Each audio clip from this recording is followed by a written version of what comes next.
Magandang araw po sa inyo at sa lahat ng inyong tagapakinig sa mga oras na ito.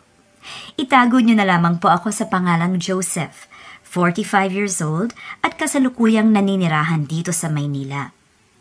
Ang kwento ko po na ibabahagi sa ngayon ay naganap ilang taon na rin ang nakalipas. Hangad ko po na makapagbigay ng aral, lalong-lalo na sa mga lalaking katulad ko. Sa murang edad ay nakilala ko si Arlene. Magkalapit lamang kasi ang aming barangay sa probinsya ng Albay. Sa tuwing sumasapit ang Sabado ay uso po ang sayawan sa mga kalapit na lugar. Doon po nagsimula ang kwento ng aming pag-iibigan. Nagsimula po sa simpleng biruan hanggang sa nakapagpalagayan na ng loob. Pareho po kaming high school graduate. Gustuhin man namin na magpatuloy sa pag-aaral ay kapwa po walang kakayahan ang aming mga magulang na pag-aralin kami sa kolehiyo. Kaya katulad ng karamihan pagkatapos pong mag-aral ng high school ay pagtatrabaho na ang nasa isip namin. Hindi po madali ang buhay namin noon sa probinsya. Kailangan ng sipag at tiyaga para kumita at makatulong sa pamilya. Karaniwang pamamasukan bilang katulong naman ang madalas nagiging trabaho noon ng mga kababaihan o di kaya naman magtsatsaga silang maghabi ng banig. Katulad ng ibang kabataan na nagpadala sa kapusukan at hindi napaghandaan ang buhay pag-aasawa. Isang malaking pagsubok kung paano namin paninindigan ang aming mga naging desisyon. Napagkasunduan namin na sabihin na ang totoo sa tatay niya. Nandoon ang takot ko nung mga sandaling iyon, lalo na at hindi ko alam kung matatanggap niya ang maagang pagdadalang tao ni Arlene. Ganon pa man, kailangan kong tatagan ang loob ko. Alam ko sa sarili ko na hindi pa ako handa na maging ama. Ngunit wala na rin akong magagawa pa, kundi harapin ang katotohanan.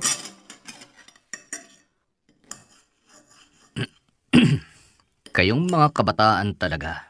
Imbis na tulungan ng mga magulang, inuuna nyo pa ang panliligaw. Hindi man lang kayo makapag-antay ng linggo. Papa, pasensya na po. Ako po talaga ang nagsabi kay Joseph na pumunta siya ngayon. May importante po kasi kaming sasabihin sa inyo. Sa tono ng pananalita mo, parang gusto mo na rin mag-asawa. Ay nako, Arlene. Nakita mo na nangyari sa ate mo, kaya huwag ka magmamadali. At ikaw, ano nga ang pangalan mo? Joseph ho. Huwag po sana kayong magalit sa amin. Wala naman akong dapat ikagalit. Pasalamat pa rin ako at dito nagpapaligaw sa bahay tong si Arlene. Kaya lang kung gusto mo na mag-asawa, kung pwede ay ipagpaliban nyo na muna. Masyado pang bata si Arlene. At ikaw, kaya mo na bang buhayin tong anak ko? Sa ngayon po, pagsasaka at pangingisda ang kabuhayan ko.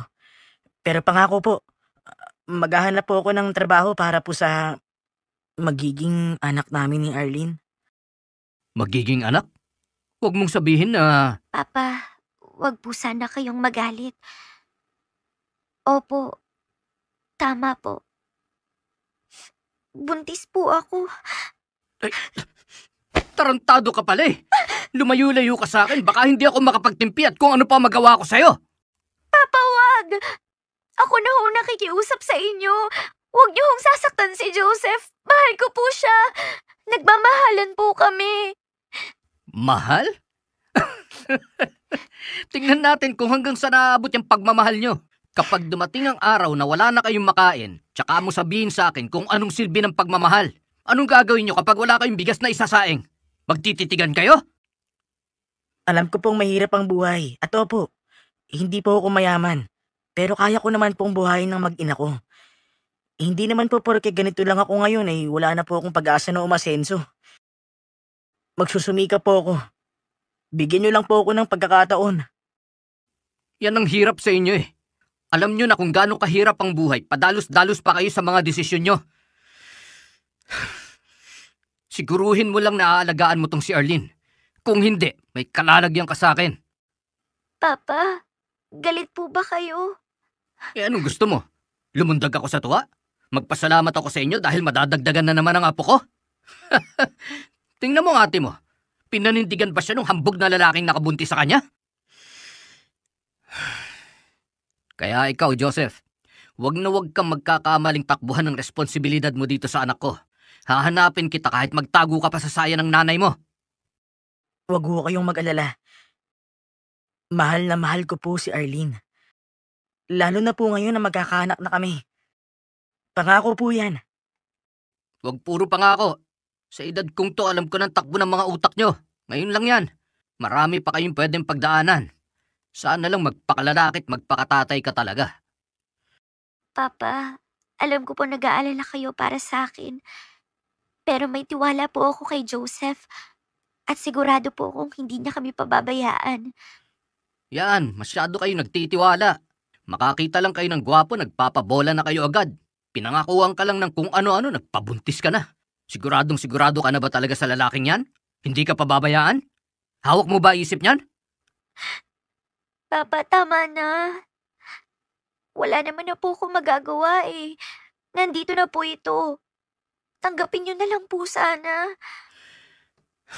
Ano pa nga ba magagawa ko? Pero nakakainit naman talaga ng ulo.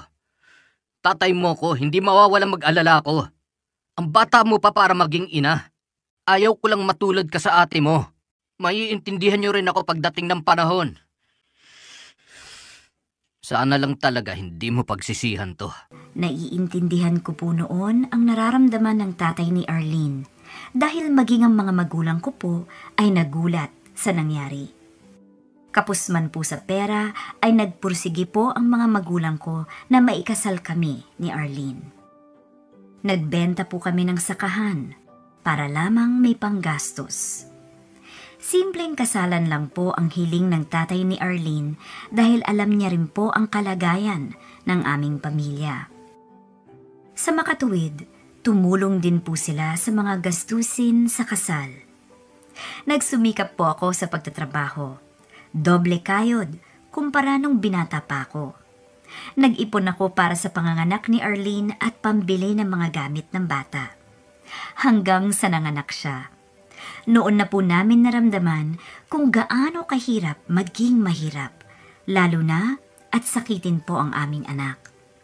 Hanggang sa dumating sa buhay namin si Sonia. Kinakapatid siya ni Arlene. Inaanak sa binyag ng kanyang tatay at matagal na tumira sa kanila noong maliit pa ito. Kaya malapit ang loob niya kay Arlene. Opo. Baka naman nagugutom si baby. Kanina pa yan iyak ng iyak. Pinadede ko naman na. Nag-aalala na nga rin ako. Wala naman na siyang lagnat. Siya nga pala, paubos na rin yung gatas niya. Kailangan na nating bumili. Ubus na agad. Kabibili lang natin nung nakaraan. Ubus na rin ang bigas natin. Huwag naman sana magkasakit ulit si baby. Hindi pa tayo nakakabayad ng mga utang natin. Pasensya ka na, mahala. Gustuhin ko mang tulungan ka. Kaya lang hindi ko magawa. Nauubos ang oras ko sa pagbabantay kay baby at sa mga gawain dito sa bahay. Hindi na nga ako makapagsuklay. Ano ka ba naman, mahal? Kahit hindi ka magsuklay, maganda ka pa rin naman. Ikaw pa rin ang pinakamagandang Arlene na nakilala ko. Bolero. Ay, may awa ang Diyos. Sana wag niya tayong pabayaan. Kahit medyo gipit, basta hindi magkakasakit si baby. Huwag kang mag-alala. Kapag nakahanap ako ng tamang pagkakataon, maghahanap ako ng trabaho sa bayan para mas malaki ang kitain ko at makaipon tayo. Arlene? Arlene! Si Sonia to! Oh, mukhang may naghahanap sa'yo, mahal. Pakitingnan mo nga kung sino yun, mahal. At papalitan ko lang muna ng lampin si baby. Pogi! Si Arlene! Dito ba siya nakatira? Naku, ano ba yun? Ang daming aso! Teka, hindi ba nangangagat yan? Hindi naman po. Tuloy ho kayo. Nasa loob po ng bahay si Arlene. Ako po pala ang asawa niya. Ikaw? Aba, magaling ding mamili tong kinakapatid ko ah. Ano ho yun? Wala. Ako si Sonia, kinakapatid ko ang asawa mo. Ate Sonia? Ikaw pala! Kailan ka dumating? Buti nahanap mo tong bahay namin. Halika, upo ka rito. Ay, grabe. Ang ganda-ganda mo pa rin. Walang kupas, ate, ah. Naku, maliit na bagay. Ikaw, ano nangyari sa'yo? Nagulat ako nang sinabi ni Ninong na may asawa at anak ka na. In fairness, pogi ng asawa mo at mukhang masipag, ha?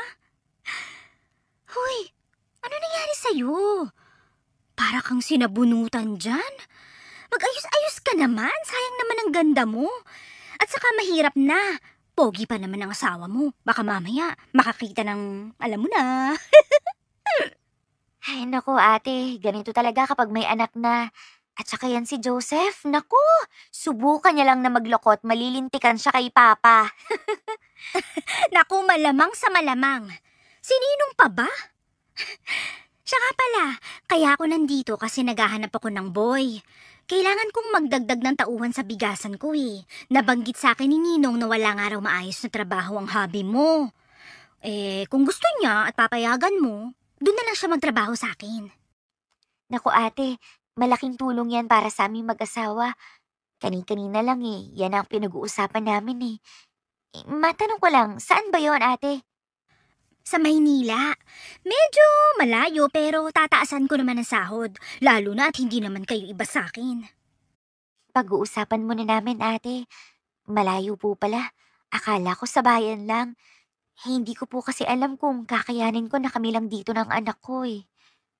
Naku, Arlene, isipin mo na lang kung magkasama nga kayo, ganito naman ang kalagayan nyo.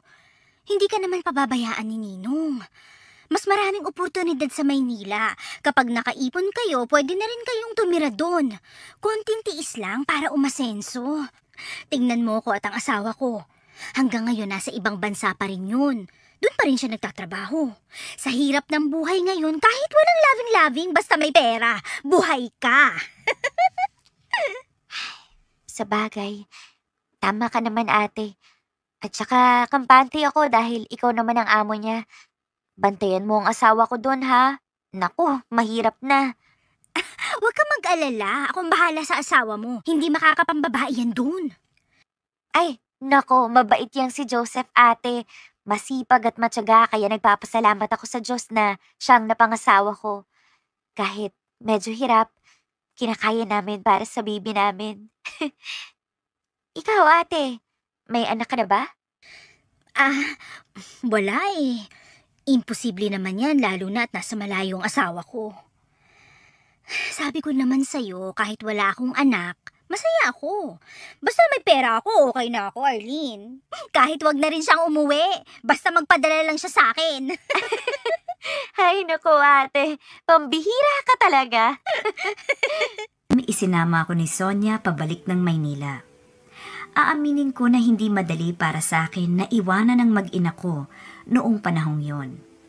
Alam kong mahihirapan din si Arlene sa sitwasyon namin. Gayunpaman, sa kagustuhan ko na makaahon kami sa hirap, kailangan kong magtrabaho na malayo sa kanila. Naging maayos ang trato sa akin ni Sonia.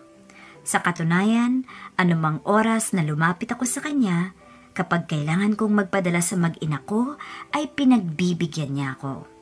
2 kaming tauhan niya sa bigasan. May kalakihan yon kaya kapag may delivery, ay hindi kami magkanda-ugaga sa pagbubuhat. Buti na lang at batak naman ang katawan ko sa pagtatrabaho. Kaya hindi ako gaanong nahirapan. May kalakihan ang bahay niya. Kalapit lamang yon ang pwesto ng bigasan. Isa sa mga kwarto nila sa bahay ang nagsilbing tirahan namin ni Rodel. Kasamahan ko sa trabaho. Nauna siya sa akin kaya siya ang nagturo sa akin ng mga dapat kong malaman nung bagong dating pa lang ako doon. Palakwento siya kung kaya't kahit namimiss ko ang mag-ina ko, malaking bagay pa rin na may nakakausap ako. Oh, parang nakakita ng multo. Hindi na bago sa akin yan. Kung ako sa'yo, masanay ka na. Hindi ba nasa ibang bansa ang asawa niya?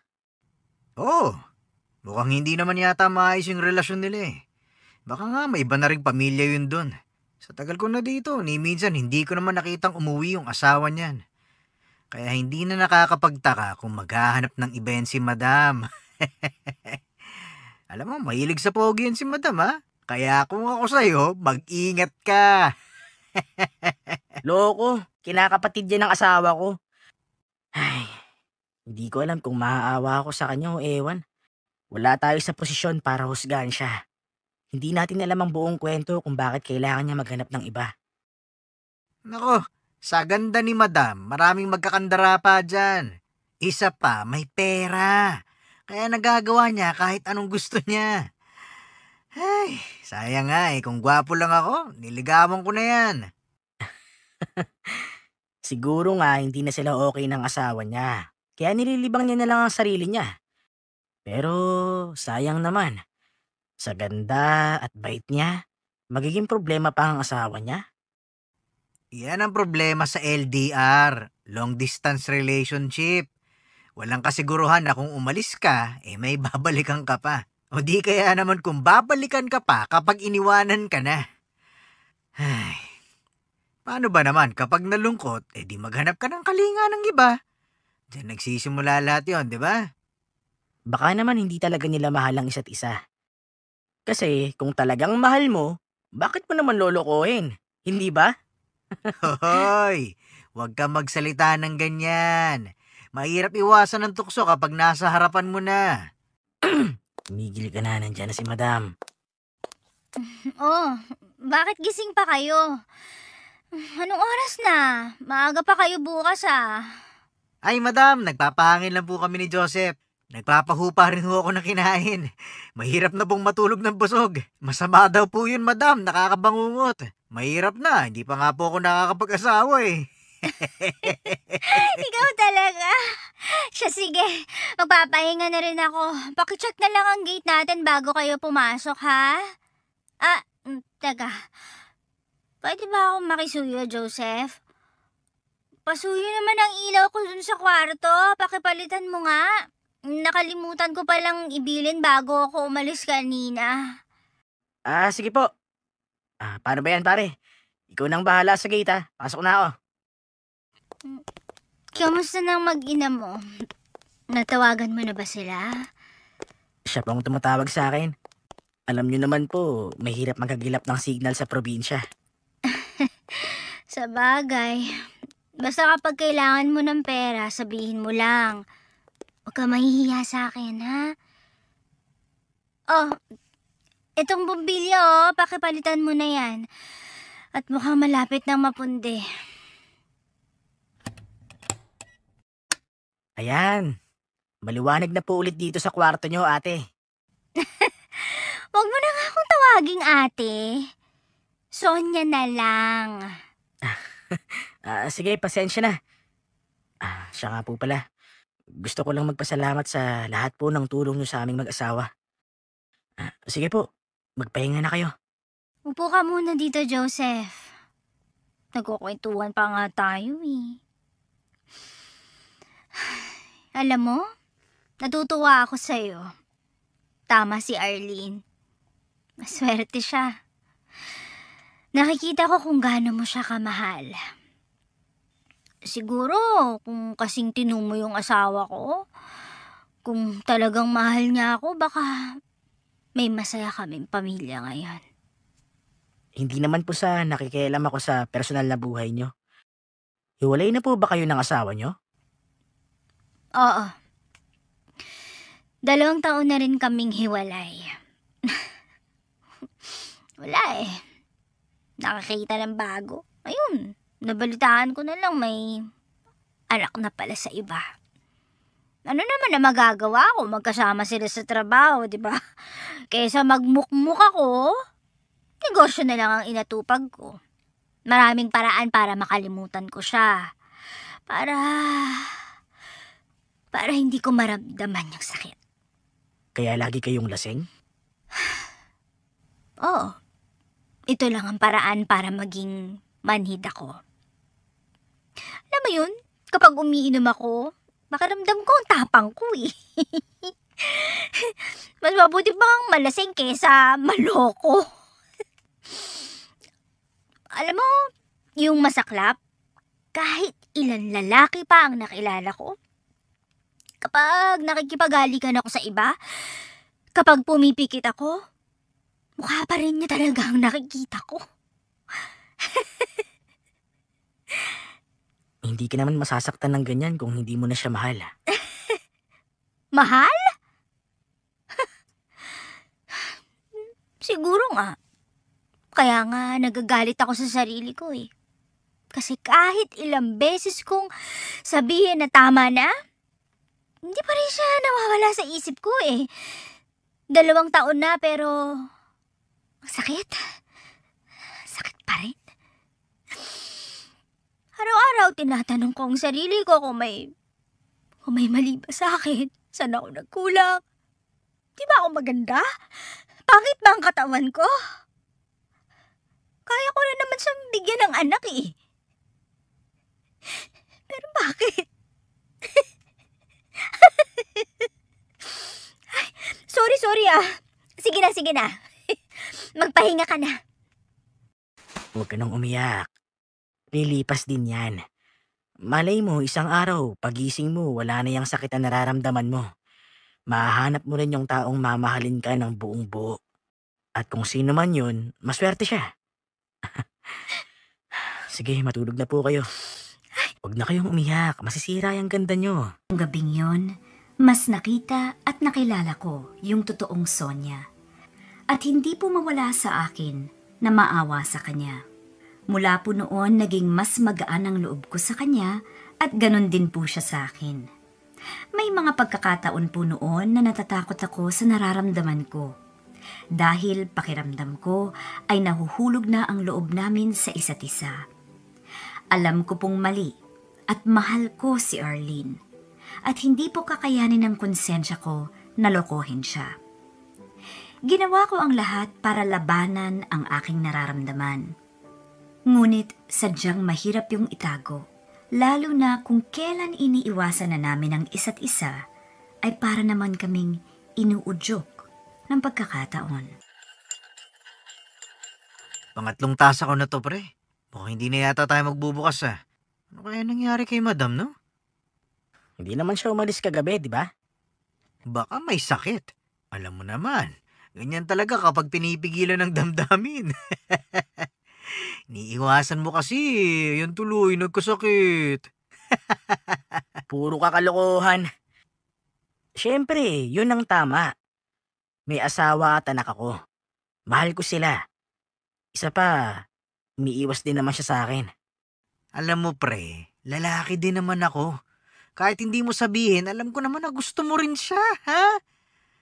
Ay nako, mahirap talaga yan, lalo na kung malayo yung isa.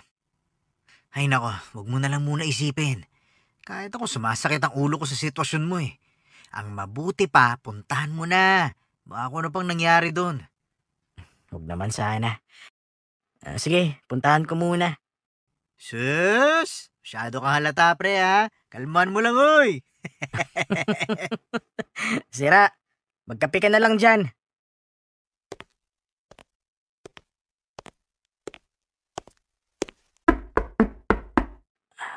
Sonia? Okay ka lang ba? Papasok ako ha. Joseph, halika. Pasensya na, hindi ko kayang bumangon. Sobrang sama na pakiramdam ko. Papahinga muna.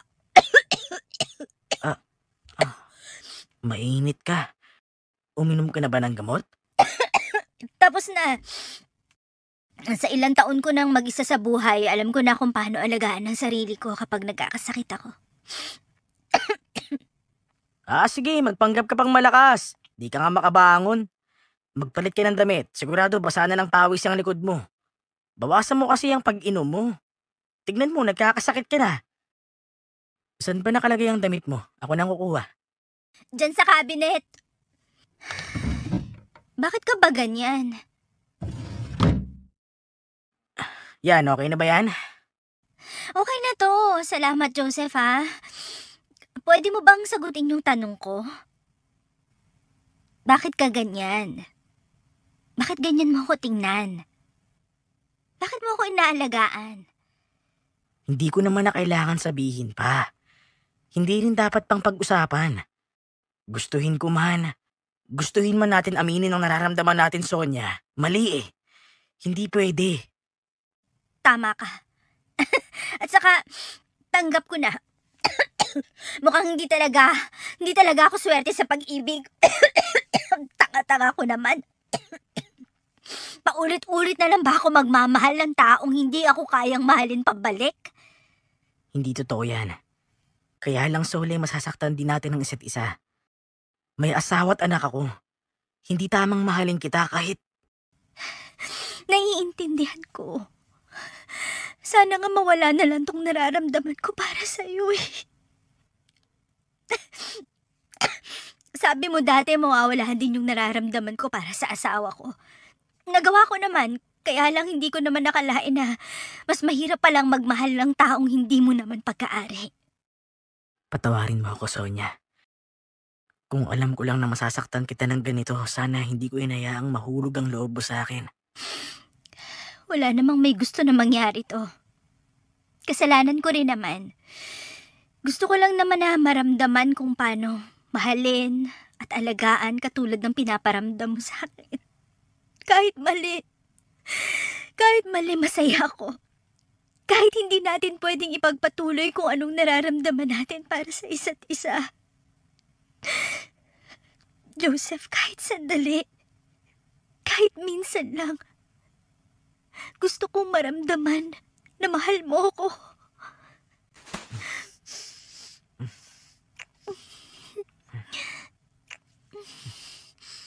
Isang beses na pagkakamali hanggang sa naulit ang mga pangyayaring yon. Pilit man naming iwasan ang isa't isa ay hindi na namin magawang takasan pa ang katotohanan. Alam ko sa sarili ko na mahal ko na si Sonia. Mali yun. Kaya masaya man kami sa ginagawa namin, ay gabi-gabi naman akong inuusig ng konsensya ko. Hindi ako pumalya sa pagpapadala sa mag-ina ko. Ginawa ko yon bilang pambawi sa mga kalokohan ko. Hanggang sa dumating sa puntong hindi ko inaasahan. Nabuntis si Sonia. At sigurado ko na ako ang ama ng dinadala niya. Mula nung may nangyari sa amin ay itinigil na niya ang pakikipagkita sa ibang lalaki. Nagbago siya at naging masaya siya sa piling ko. Hanggang sa... Ito na siguro yun. Teka, baka pagtanong-tanong nga. Manong, pwede po bang magtanong? Nagtatanong ka na, di ba?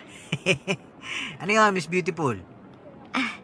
Dito po ba ang bahay ni Sonia? Si Madam. Oh, dito nga po. Teka ha, ako naman ang magtatanong. Kano-ano ka ba niya? Ako po yung kinakapatid niya. At asawa po ako ni Joseph. Maria Joseph, nalintikan na. Ha? Bakit po? Dito ka lang muna ha.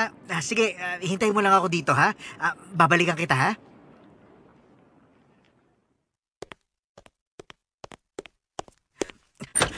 Madam! Joseph! Si Arlene! Nandyan si Arlene! Ano? Anong gagawin natin? Huwag kang mag-alala. Kumalma ka lang, okay? Pupuntahan ko lang siya. Mahal! Ay, namiss kita! Nagulat ka, no? Sobrang namiss na kita eh. Grabe, mas lalo yatang pumogi ang asawa ko Mahal, hindi ka man lang nagsabi na pupunta ka.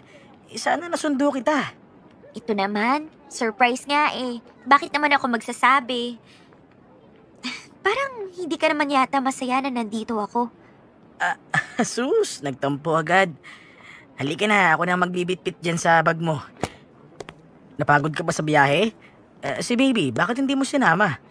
Miss na miss ko na rin siya. Ang dami namang tanong. Iniwan ko kay ate. 3 araw lang naman ako dito eh. Wala naman sana akong balak pumunta. Ewan ko ba? Ayaw akong tantanan ni Papa. Alam mo ba, sabi niya, kaya raw hindi ka umuuwi kasi may babae ka na raw dito. Talaga? Sinabi niya yun? Alam ko namang hindi mo gagawin yun, no? Kaya lang naman ako pumunta kasi maliban sa miss na kita, gusto ko ring magpasalamat kay Ate Sonia. Nandyan ba siya? Oo, nag-aalmusal. Matutuwa yun na nandito ka. Tuloy ka na. Diretso ka sa may kusina. Nandun si Ate Sonia. Wow! Ang ganda naman ng bahay ni Ate. Mukhang mamahali ng mga gamit. Ate? Ate Sonia? Arlene! Tuloy ka! Nandito ako! Halika na, mag-almusal tayo! Ate! Payakap naman kahit amoy pawis na yata ako. Teka, buntis ka ate? Umuwi ba ang asawa mo? Naku, Arlene, kumain ka na muna. Itong sinangag, hotdog gusto mo?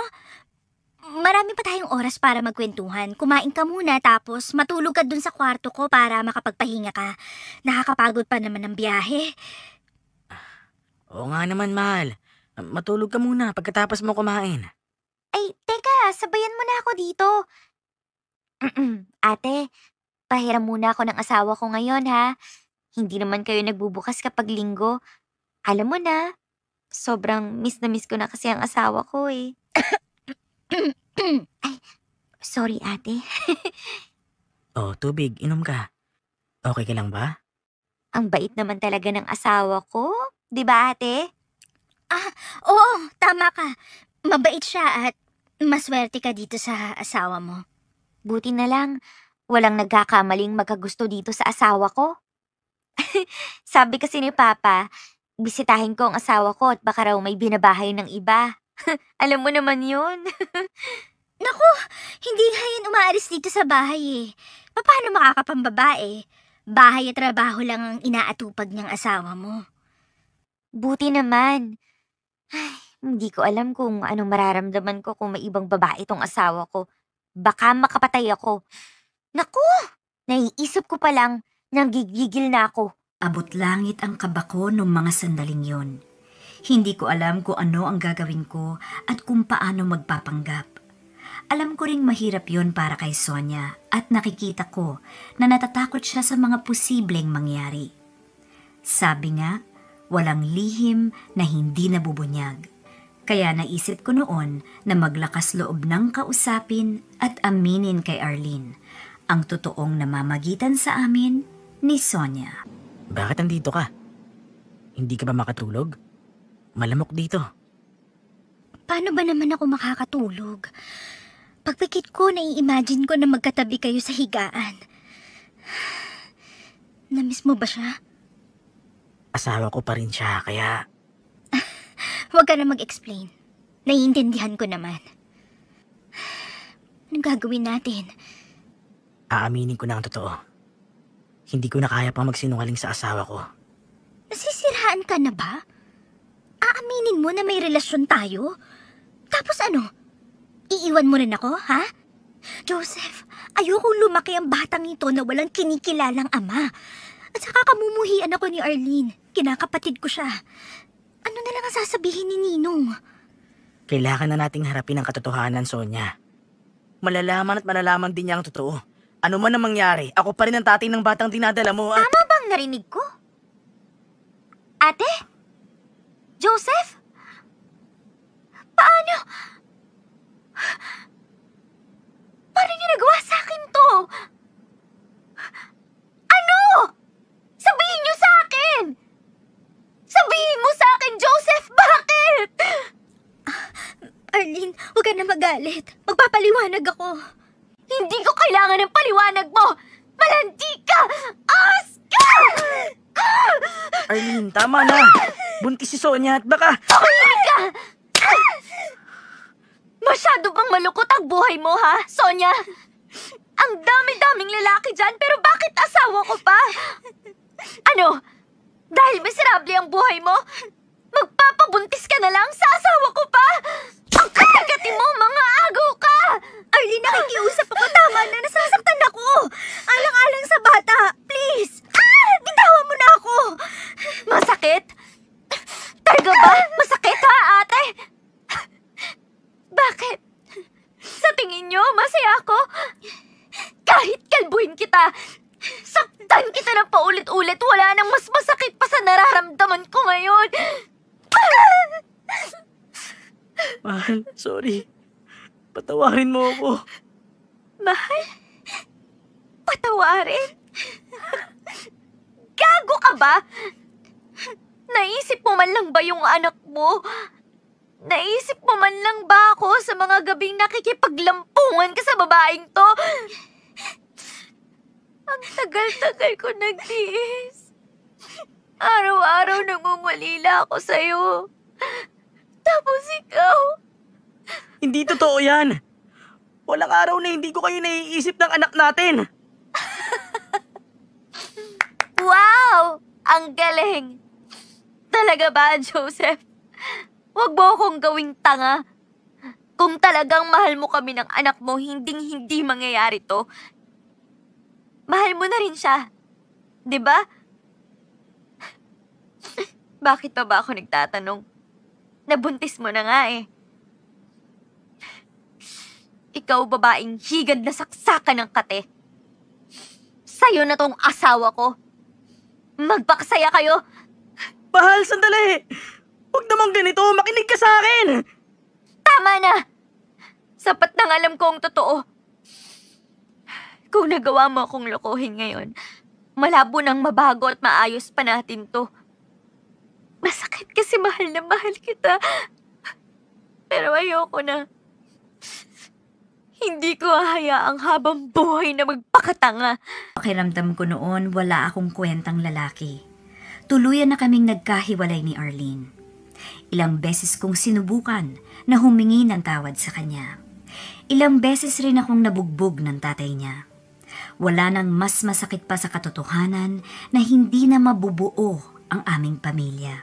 Araw-araw kong ihinihingi ng tawad sa Diyos ang kasalanan ko. Pinanindigan ko na lamang po ang pagiging ama sa dinadala ni Sonia at ibinuhos ko na lang ang pagmamahal ko sa kanya. Maaaring sa maling paraan at pagkakataon na buo ang pagmamahala naming dalawa. Ngunit katulad ng iba, tao lang din kami. Nagmamahal at nagkakamali. Naging maayos naman po ang pagsasama naming dalawa. Sa kasalukuyan ay may 3 na po kaming anak. Hindi na po ako nagkaroon pa ng komunikasyon kay Arlene at sa anak ko. At sa pagkakaalam ko po, ay masaya na rin siya sa bago niyang asawa.